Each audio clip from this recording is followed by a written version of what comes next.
Amén. Capítulo 3, versículos 7 al 13. Leamos la santa palabra de Dios. Así dice: escribe al ángel de la iglesia en Filadelfia. Esto dice el santo, el verdadero, el que tiene la llave de David, el que abre y ninguno cierra, y cierra y ninguno abre. Yo conozco tus obras. He aquí he puesto delante de ti una puerta abierta, la cual nadie puede cerrar, porque aun que tienes poca fuerza, has guardado mi palabra y no has negado mi nombre. He aquí, yo entrego de la sinagoga de Satanás a los que se dicen ser judíos y no lo son, sino que mienten. He aquí, yo haré que vengan y se prostren a tus pies y reconozcan que yo te he amado, por cuanto has guardado la palabra de mi paciencia. Yo también te guardaré de la hora de la prueba que ha de venir sobre el mundo entero, para probar a los que moran sobre la tierra. Y aquí yo vengo pronto. Retén lo que tienes, para que ninguno tome tu corona. Al que venciere, yo lo haré columna en el templo de mi Dios, y nunca más saldrá de allí. Y escribiré sobre él el nombre de mi Dios y el nombre de la ciudad de mi Dios, la nueva Jerusalén, la cual desciende del cielo de mi Dios, y mi nombre nuevo.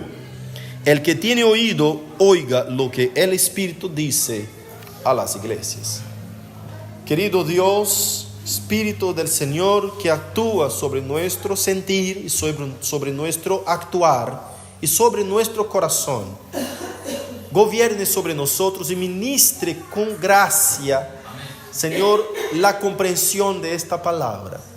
Ayúdenos a aplicarlas en nuestra vida, Señor, de forma a cumplir fielmente tus ordenanzas.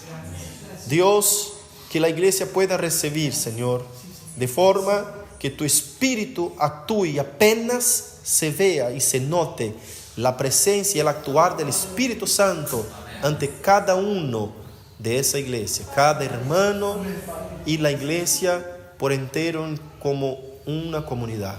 Dios amado, enséñanos y ayúdenos conforme tu voluntad, en el nombre de Jesús. Amén. Amén. Pueden tomar sus asientos, iglesia. Hermanos, hay algo muy interesante en esa carta a Filadelfia.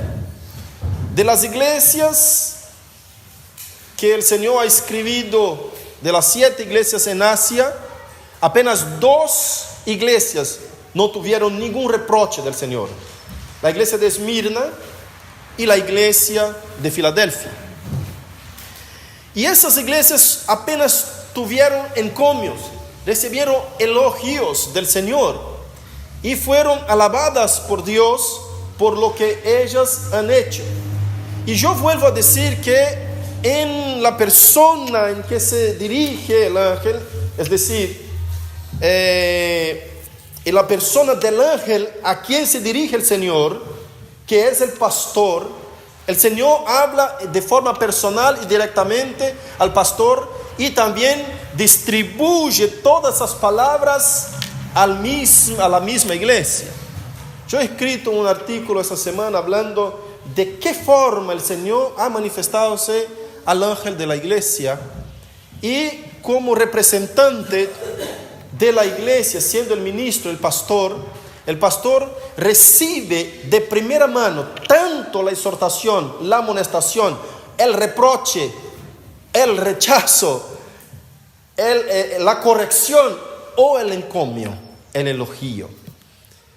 Y eso es transmitido a la iglesia. En capítulo 1 nosotros vimos las primeras palabras que el Señor transmite a Juan, diciendo: bienaventurado el que lee y el que oye, los que oyen las palabras de esta profecía. Obviamente que el pastor tenía que estar leyendo la carta ante la congregación, y la congregación y el pastor, como un portavoz de Dios, ahí transfería a la iglesia, como el profeta que Dios había elegido para estar en esta iglesia, transmitiendo la palabra de Dios a la iglesia. Así siempre digo que la iglesia mayormente tiene siempre la cara del pastor.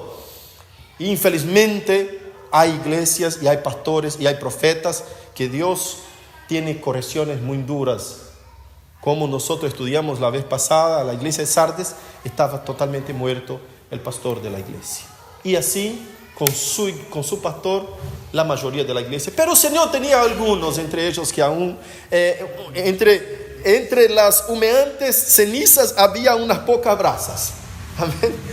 Pero mayormente el Señor se dirige al pastor cuando quiere transmitir un mensaje a su iglesia. Y nosotros vemos acá otra vez una gran responsabilidad del pastor. Pero además de considerar que el pastor está ahí recibiendo ese mensaje y leyendo, porque no todos leían en aquel entonces, algunos leían y los otros oían la lectura de la palabra o de las cartas o de los libros que el Señor encaminaba a algunas iglesias, como las cartas de Pablo, por ejemplo, ¿no? Además de eso, de ese enfoque que nosotros no podemos perder de vista, vemos también la ubicación en donde está la iglesia, el lugar en donde la iglesia está sediada. Eso es muy importante. La identificación de la iglesia, la identidad de la iglesia tiene mucho que ver con la identidad de la ciudad. No sé si ustedes se recuerdan cuando nosotros estudiamos el libro, la carta a Pérgamo, cuando Jesús dijo: yo sé dónde estás, que estás en donde está el trono de Satanás. Yo sé tus obras, yo conozco tus obras. ¿Y dónde moras? ¿Dónde está el trono de Satanás? Pero retienes mi nombre y no has negado mi fe, ni aún en los días en que Antipas, mi fiel testigo, fue muerto.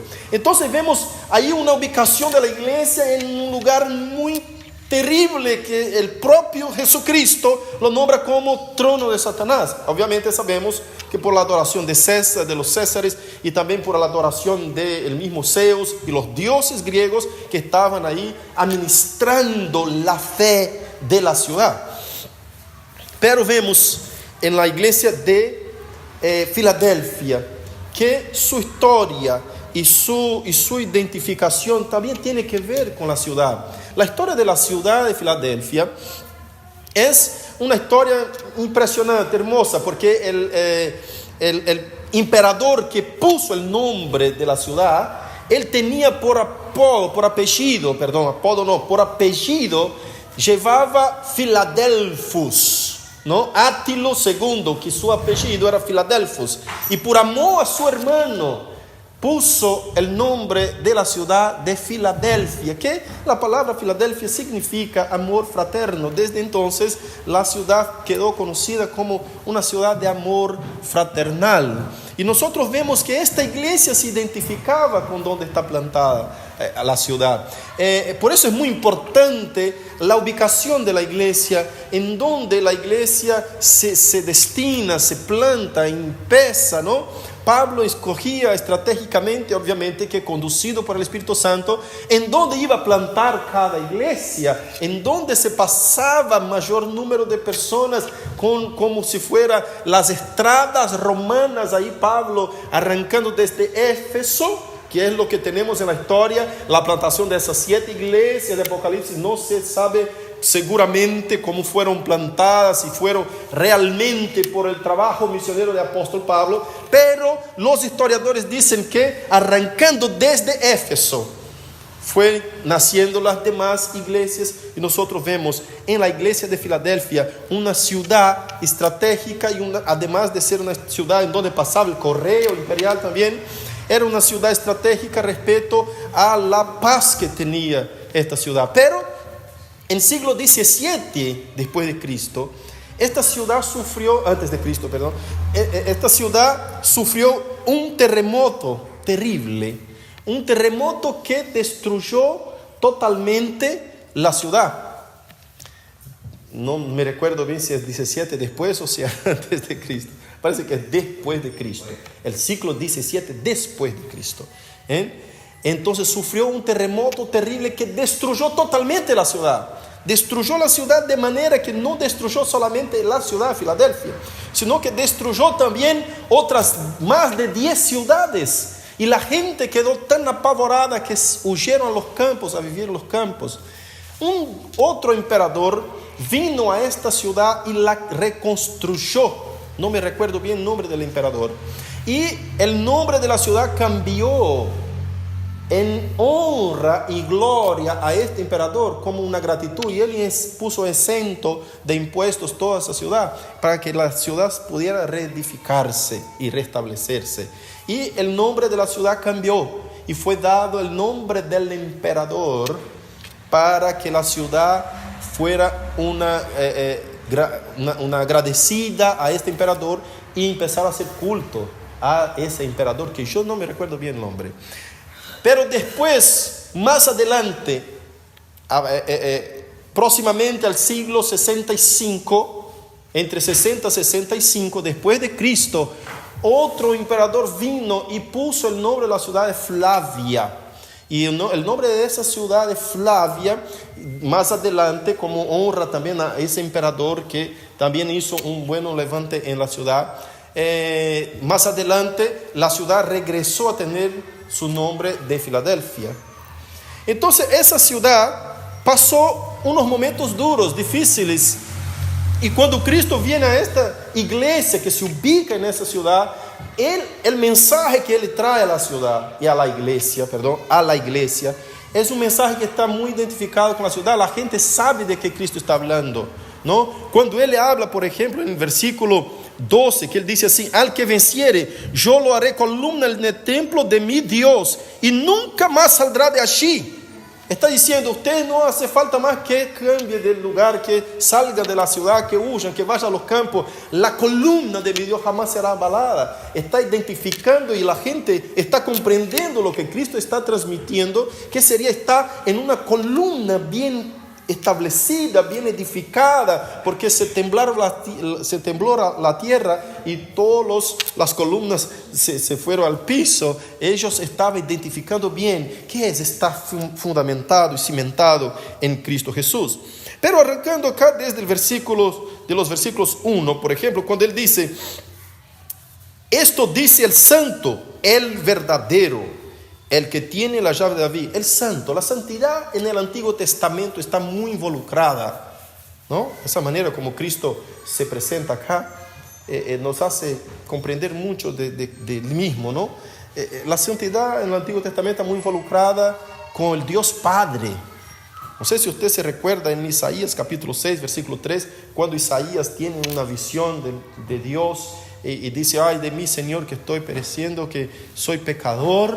Él dice, y ve a los ángeles rendiendo culto a Dios, diciendo: santo, santo, santo, eres el Dios Todopoderoso. Esa repetición, santo, santo, santo, en la lengua hebrea hay un énfasis cuando se repite dos veces una misma cosa, ¿no? Y en la lengua griega sigue esta repetición de la lengua hebrea. Cuando usted ve a Jesús diciendo desierto, desierto, está poniendo énfasis. Esto es una forma de la escrita hebrea, pero cuando fue escrito en griego, por haber judíos y hebreos y todos los que estaban ahí, comprendía bien la énfasis de la escrita hebrea, siguió la misma costumbre diciendo desierto, desierto. No has leído, no has leído, ¿no? Jesús siempre hacía esa énfasis, y era como una afrenta a los judíos poner una énfasis en algo que ellos ya conocían, ¿no? Como tenían conocimiento de la verdad, y Jesús siempre estaba enfatizando, era como, ese está como retándonos, ¿no? Algo muy importante son las énfasis. Entonces cuando vemos santo, santo, es un énfasis. Y la única vez que la lengua hebrea usa 3 veces la énfasis como una tercera vez es cuando dice santo, santo, santo. Es el Señor de los ejércitos. Es decir, agrega una énfasis más, nunca visto en la lengua hebrea, nunca vista. Entonces es un énfasis más allá. Dios es 3 veces santo. Entonces cuando usted escucha a alguien diciendo Dios es 3 veces santo, no está simplemente diciendo 3 veces santo como 1, 2, 3, no, sino que como un énfasis añadido a la énfasis. Es algo muy importante. La magnitud, la santidad y la gloria de Dios es muy fuerte. Entonces ese énfasis, santo, santo, santo, ser 3 veces santo, es más de que llamar la atención de la gente a la santidad y la pureza de Dios. Por esa razón, Dios no puede estar de acuerdo con el pecado. Por ser tan santo, la distancia antagónica, la distancia de identidad, de la santificación para el pecado es muy grande. Entonces Dios no puede acercarse al pecado. Dios, para acercarse al pecador, Él santifica al pecador. Por esa razón la iglesia es conocida como los santos que viven en Marcos Paz, por ejemplo. Amén. Y vemos Jesús acá identificándose como el santo. La misma identificación del Padre que es llevada al Padre en el Antiguo Testamento, Jesús la arroga para sí acá en ese momento. Y Él pone 2 nombres muy importantes en esa salutación, en ese saludo: santo y verdadero. Vemos desde capítulo 1 que Jesús mismo se está poniendo ahora no más como un siervo crucificado, humillado, caminando por la ruta de la Palestina con sus discípulos, sufriendo dolores, persecuciones, tormentos. No vemos más un Cristo acá sangrando, humillado, siendo azotado. Ahora acá vemos un Cristo glorificado. Y Él se identifica como el yo soy desde el capítulo 1 que estamos estudiando. Y ahora vemos Él trayendo para sí un atributo del santo, pero santo como el Padre. Si usted mira capítulo 4, versículo 8, ahí volviendo a la página de tu Biblia, dice así: y los 4 seres vivientes tenían cada uno 6 alas alrededor, y por dentro estaban llenos de ojos, y no cesaba día y noche de decir: santo, santo, santo es el Señor Dios Todopoderoso, el que era, el que es y el que ha de venir. Esa énfasis de 3 veces santo apenas se repite acá en Apocalipsis. Está en Isaías y Apocalipsis. Cuando en Isaías referíase al Padre, ahora en Apocalipsis refiriéndose al Hijo. Cristo acá está glorificado. Y aún sus mismos enemigos, el mismo diablo, cuando Jesús caminaba acá en la Palestina, digamos así, cuando en Marcos 1, si no me falla la memoria, versículo 34, Jesús fue echar fuera los espíritus demonios del Gadareno, y Él dijo: ya viniste a atormentar, tú eres el santo de Dios. El mismo diablo lo reconoce como el santo, aquel que no tiene ningún pecado. Y cuando llegamos en el verdadero, nosotros vemos algo también muy poderoso, porque la verdad de Dios no es una verdad. Calvino decía, la verdad es, toda verdad es la verdad de Dios, aunque dicha por el diablo, es verdad de Dios. Aunque dicha por un impío, la verdad es la verdad de Dios. Si es verdad, es la verdad de Dios, ¿no? Con Dios está la verdad. Y Cristo mismo fue el único que dijo: yo soy el camino, la verdad y la vida. Buda dijo: busque el camino de la verdad. Otros dijeron: yo no tengo la verdad. Pero Cristo fue el único que dijo: yo soy el camino, la verdad y la vida. Jesús siendo la misma verdad, y también sus enemigos teniendo que reconocer que Él es verdadero. Si no, contéjese conmigo capítulo de Marcos, capítulo 12, versículo 14 del libro de Marcos, cuando Él dice así: algunos de los mismos fariseos, cuando se acercaron a Cristo, ellos dijeron, queriendo probarlo, ¿no? Preguntando, indagándole acerca del tributo a César. En otra versión yo traigo para que usted comprenda mejor. Dice así: maestro, sabemos que es veraz y no procuras el favor de nadie, porque eres imparcial y enseñas el camino de Dios con verdad. ¿Sabe qué es? Que los mismos enemigos de la cruz, del evangelio, de la verdad, reconocen que en Cristo está la verdad. Pero esa presentación, esa autodesignación de Cristo, esta autodenominación de Cristo, que Cristo mismo dice, yo soy el santo, el verdadero, tiene que ver también con la historia de la iglesia y con todo el mensaje que el Señor le va a transmitir. Porque nosotros vemos acá, yo soy el santo, y el verdadero está diciendo, yo estoy en esta iglesia, yo soy el que ustedes tienen que llevar en santificación y en verdad. Yo me identifico en ustedes para que ustedes vivan en santidad y en verdad. Yo soy el santo y el verdadero. Ustedes no pueden vivir de otra manera si llevan mi nombre. Amén. Y acá viene y dice, siguiendo, el que tiene la llave de David, el que abre y ninguno cierra, y cierra y ninguno abre. Acá hay unas interpretaciones muy interesantes. ¿Por qué? Porque algunos miran y hay a lo largo de la historia, de las traducciones de la escritura, de los originales, algunos no entienden bien cómo era que esa llave de David podría identificarse con Cristo, de qué manera.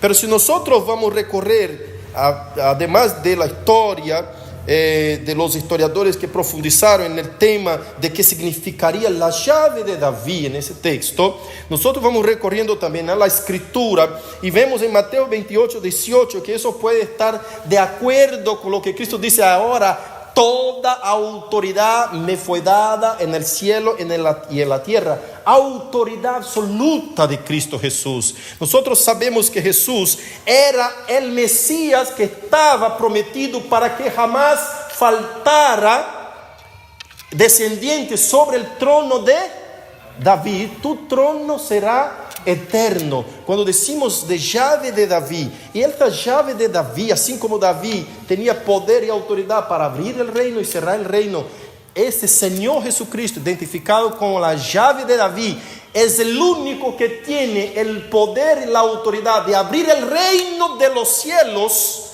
y también cerrar para el que Él quiera. Nosotros leímos capítulo de Apocalipsis, capítulo 43 de Isaías hoy, esta mañana, y vimos cómo Dios actúa a través de su misma voluntad para traer salvación a su pueblo. Él dice, afuera de mí no hay salvación. Eso, hermanos, nos estimula para el trabajo de misiones y evangelismo. Porque esa puerta abierta, versículo 8 dice, yo conozco tus obras y aquí he puesto delante de ti una puerta abierta, la cual nadie puede cerrar, porque aunque tienes poca fuerza, has guardado mi palabra. Está diciendo, esta puerta abierta es una puerta para la predicación del evangelio, es una puerta del reino de los cielos para que entre lo que Dios abra y para que cierre a lo que Él quiera. No sé si ustedes ya escucharon una parábola cuando decía que llegaron, la puerta estaba cerrada. La parábola de las 10 vírgenes, cuando ellas fueron a buscar aceite, que regresaron, ya no había más, estaba cerrada la puerta. El único que puede salvar, que puede abrir las puertas del reino de Dios, del reino de los cielos, para la salvación, es Jesucristo. Si no, contéjese conmigo Hechos capítulo 14, versículo 27.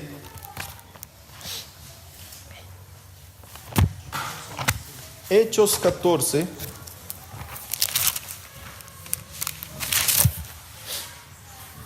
versículo 27, que dice así: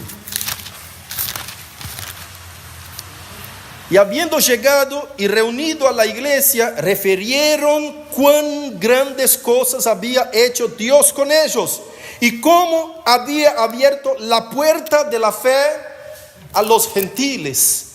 Esa llave de David, esa llave del reino de Dios, ese Mesías que asentóse sobre el trono de David y que tiene la llave del reino de forma figurada, representaba el reino de David, el trono que nunca más dejaría de tener descendencia, pero de forma figurada, representando acá el reino de los cielos. La salvación viene del Señor, el único que puede abrir y cerrar esta puerta. Entonces comprendemos acá que Dios trae a quien Él quiere al reino y también cierra la puerta para quien quiere. Y vemos que la puerta que Dios abre, nadie puede cerrar. Y esto está muy de acuerdo con el versículo siguiente, el versículo 9, porque había algunos que se decían judíos y no lo eran. Dice: he aquí, yo entrego la sinagoga de Satanás a los que se dicen, de la sinagoga de Satanás, a los que se dicen judíos y no lo son, sino que mienten. Vemos que Cristo, identificándose como verdadero, está contrapondo con los que mienten, contra los que mienten. Y vemos el versículo anterior, el que abre la puerta, porque los judíos que decían ser judíos y no eran, decían: ustedes no pueden participar de la iglesia. Ellos no admitían a los gentiles en la congregación de la iglesia, en la comunión de los santos, porque decían: ustedes no hacen parte del pueblo elegido, ustedes no hacen parte del pueblo de Dios, ustedes no fueron circuncidados, ustedes no cumplen la ley. Y traía un montón de mentiras acerca del reino de Dios. Y Dios está identificándose como el que tiene la llave de David. Dice: yo soy el que abro y el que cierra. Como nosotros vimos y estudiamos el capítulo 13 de Hechos, 12 de Hechos, estudiamos que como Dios le mostró a Pedro un lienzo abierto con los animales que él decía ser inmundo, y Dios dije: no llame común a lo que yo he santificado.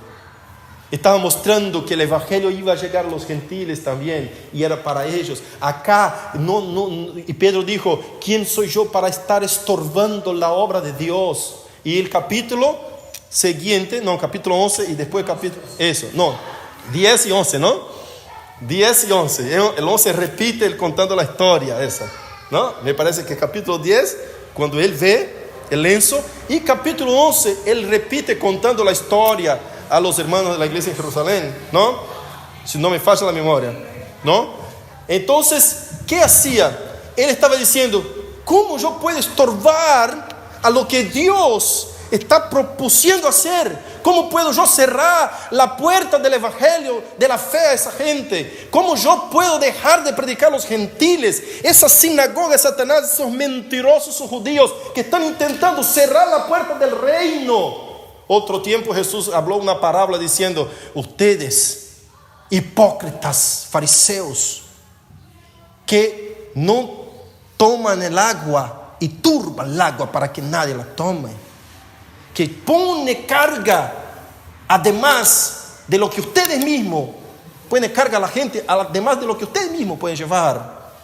Entonces, esos mentirosos judíos, Jesús está refiriéndose como el verdadero que contrapone a la mentira de ellos, y dicen: yo soy el que tengo la llave de David, yo abro el reino y cierro. Eso nos empuja a hacer evangelismo y misiones. Nos empuja a predicar el evangelio y decir: es el Dios que tiene la llave del reino, Él puede salvar a quien quiere. Y todavía, hermanos, está abierta la puerta. Y a esa iglesia dice: yo te he abierto la puerta. Qué tremendo, qué maravilloso. Queremos escuchar eso del Señor, amén o no. Queremos escuchar eso de Dios, Señor, que yo tengo la puerta abierta acá. Y esta palabra no digo que es una coincidencia, sino que es una resucidencia. Justo está Alex con nosotros en esa mañana, que vino también a reforzarnos y ayudarnos con ese trabajo de misiones acá. Y vemos acá al Señor diciendo: tengo una puerta abierta. Justo nos dio ese mensaje. Estamos estudiando el libro de Apocalipsis y todo, Alex, para que usted sepa, no fue nada marcado por nosotros, sino que el mismo Dios programó todas esas cosas,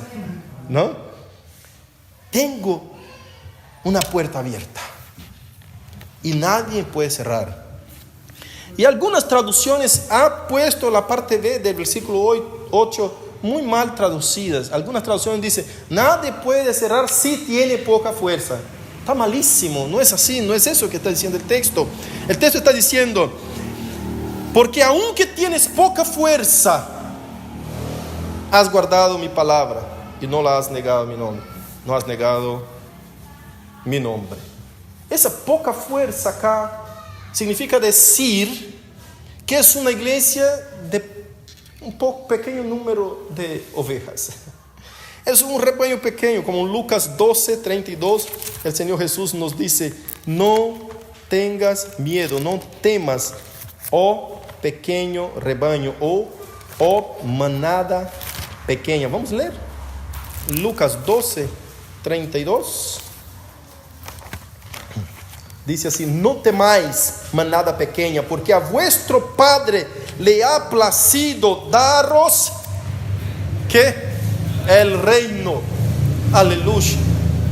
Dice: usted tiene poca fuerza, pero quien tiene la llave del reino, ha placido a él daros la llave del reino, darlos la entrada al reino, la entrada al reino, darles el reino. No temas, manada pequeña. Esa poca fuerza tiene ese sentido de un grupo, una comunidad pequeña, una comunidad que no tenía una iglesia, que no era una iglesia grande de número, eran pocos hermanos, así como nosotros estamos empezando acá. Una iglesia en número pequeño. No era una iglesia poderosa ante los ojos humanos, era una iglesia muy débil, pequeña, pobrecita, ¿no? ¿Es así o no? Una iglesita chiquita, los pastores de grandes iglesias y otras comunidades nos miran como: no son nada, no tienen nada de fuerza. ¿Qué son ellos? Nada, no pueden hacer nada, ¿no? Somos pequeñitos. Eso se refiere a cantidad, a número, a cantidad de personas.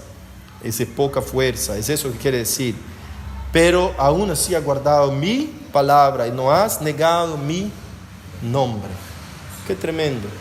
Además de llevarnos la santidad de Dios y la verdad, guardar la palabra de Dios y guardar su nombre, no negar su nombre, es estar dispuesto a lo que sigue, a sufrir con paciencia a las tribulaciones y las tentaciones. Como ya he dicho y mencionado otras veces, las tribulaciones son inherentes al reino.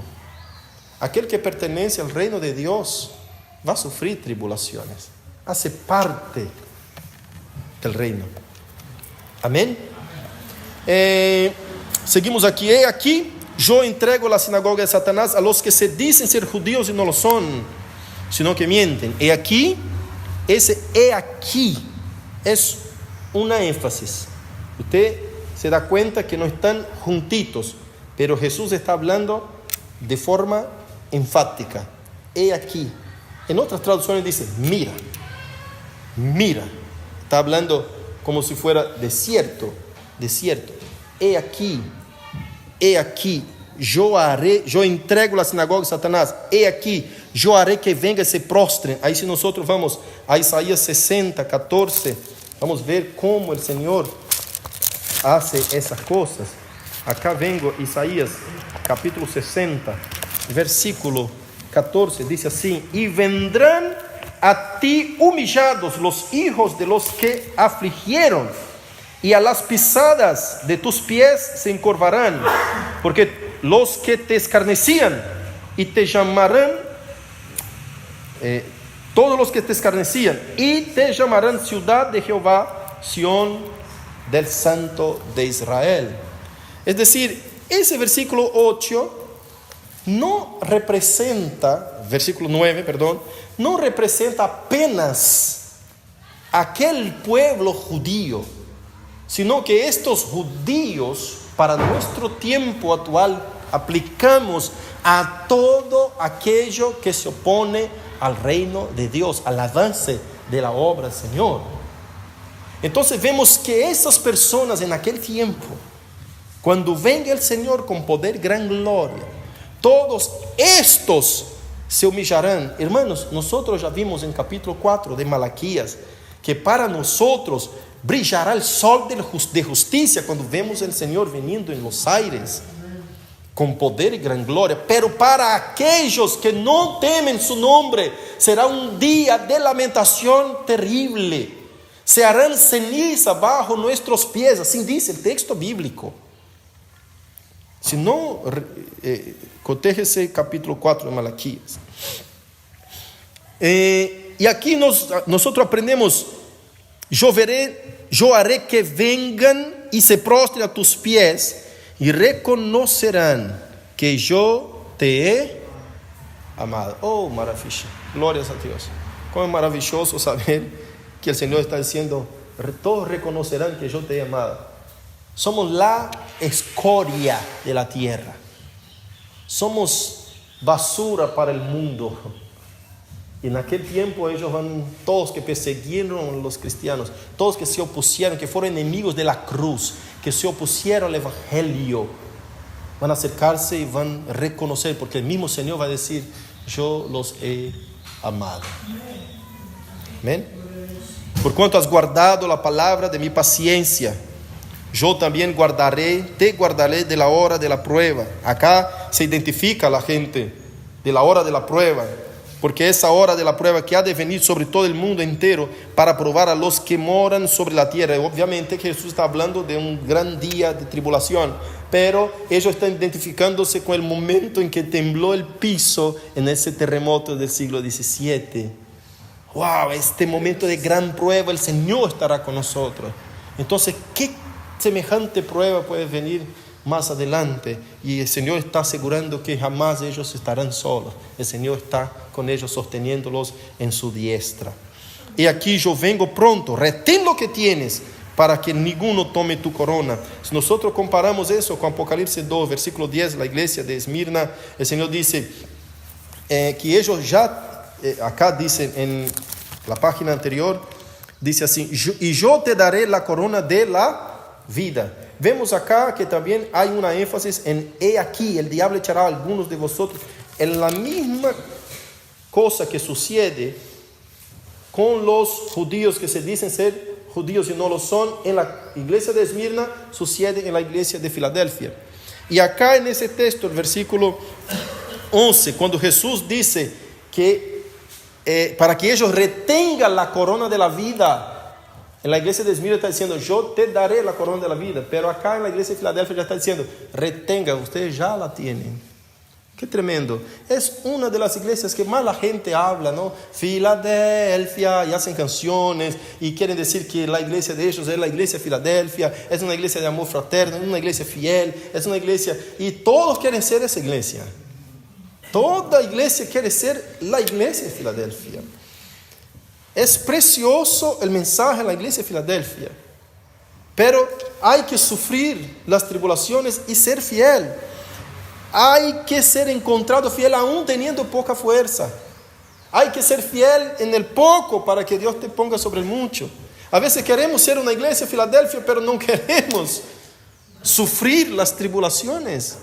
Las primeras pruebas nosotros cedemos las doctrinas principales de la fe, de la estructura, de la base de la fe de la iglesia. Las primeras presiones, las primeras,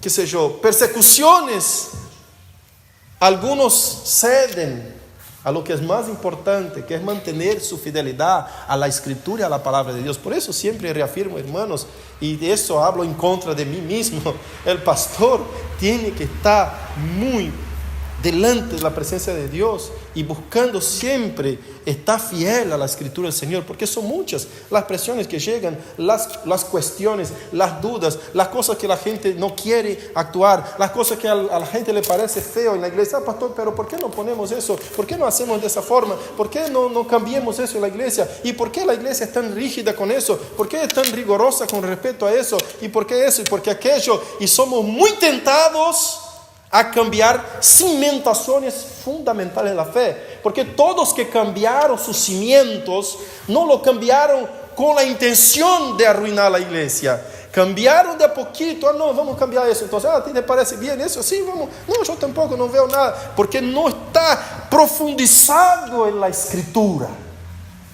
Entonces, cuando una doctrina es débil, el pastor es manejado por muchas mentalidades que lo llevan a salir de la fidelidad a la escritura. Y ahí en eso está nuestra responsabilidad. Y la sabiduría, y el cuidado, y el celo, y el amor.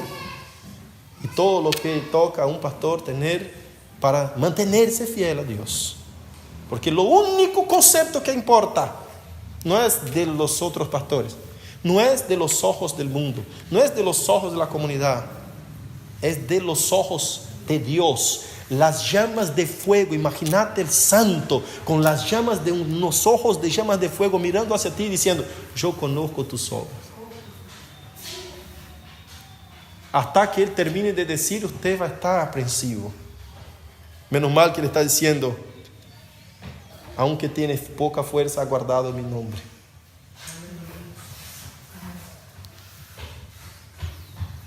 Ay, Señor conoce todo. Es maravilloso escuchar esas palabras de nuestro poderoso Salvador.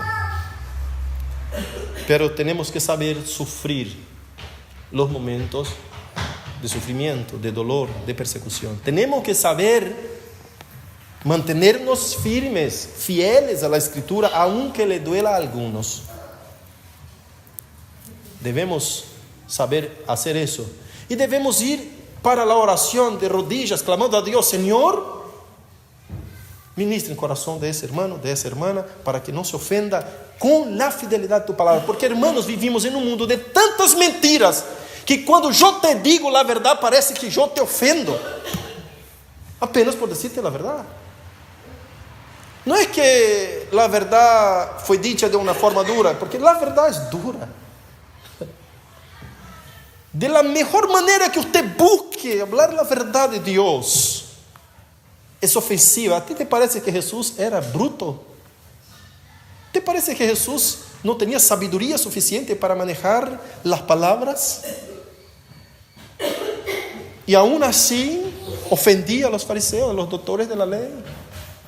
Ofendía al punto de que ellos se enojaban al punto de levantar piedras para arrojarle. La verdad ofende. Si usted dice a un mentiroso que le está mintiendo, usted lo va a ofender directamente. Pero si usted dice, o mejor, si usted confronta la mentira de un mentiroso sin decirle que él está mintiendo, pero sobreponiendo la verdad, también lo va a ofender. ¿Me explico? Como decir, esa pared es blanca. Hay otro dice, no desmiente, no dice, no es blanca, apenas dice, esta pared es gris. Sobrepuso lo que el otro dice, al contrario. Pero uno de los dos tiene la verdad, y la verdad siempre va a ofender al mentiroso. Siempre va a ofender al mentiroso. El que está hablando la verdad va a ofender al mentiroso. El mentiroso va a se sentir afrentado. Nosotros vemos un Dios que se identifica como santo y veraz y verdadero. Para cerrar, dice la palabra: al que venciere, yo lo haré columna en el templo de mi Dios. Eso ya explicamos cómo se identificaron ellos como la columna, como ellos serán ahora la columna, como las columnas que se destruyeron en ese terrible terremoto que sufrió la ciudad. Ellos ahora serán columna en el templo de mi Dios, y nunca más saldrá de allí, y escribiré sobre él el nombre de mi Dios y el nombre de la ciudad de mi Dios, la nueva Jerusalén, la cual desciende del cielo de mi Dios, y mi nuevo nombre. ¿Ustedes se dieron cuenta de la énfasis del mi Dios, mi Dios, mi Dios, mi nuevo nombre? Cristo está poniendo una énfasis en que el Dios de Él, y acá podemos también hacer una comparación a lo que Cristo dijo a Felipe: yo y el Padre somos uno. Ese mi Dios, mi Dios, mi Dios, y identificándonos a nosotros como columna del templo del Dios de Él. Amén. Que Dios sea alabado con esta palabra. El que tiene oído, oiga lo que el Espíritu dice a las iglesias. Que nosotros como iglesia apliquemos eso en nuestro corazón, comprendiendo que lo mejor que hay en la vida de un cristiano, en sufrir y en medio al sufrimiento de esas persecuciones, es mantenerse fiel, santo y en la verdad de Dios. Mantenerse en la fidelidad, en la santificación, y en la verdad del Señor. No negocie tu fidelidad con Dios. No la venda, no la cambie por nada. Manténgate fiel. Aunque te parezca que van a reír de ti, criticarte, hermanos, manténganse fieles. Ese mensaje, además de ser para el pastor de la iglesia de Filadelfia, es muy identificada con la iglesia entera, con la iglesia de Filadelfia. Amén. Que Dios en Cristo nos bendiga y nos fortalezca cada día en nombre de Jesucristo.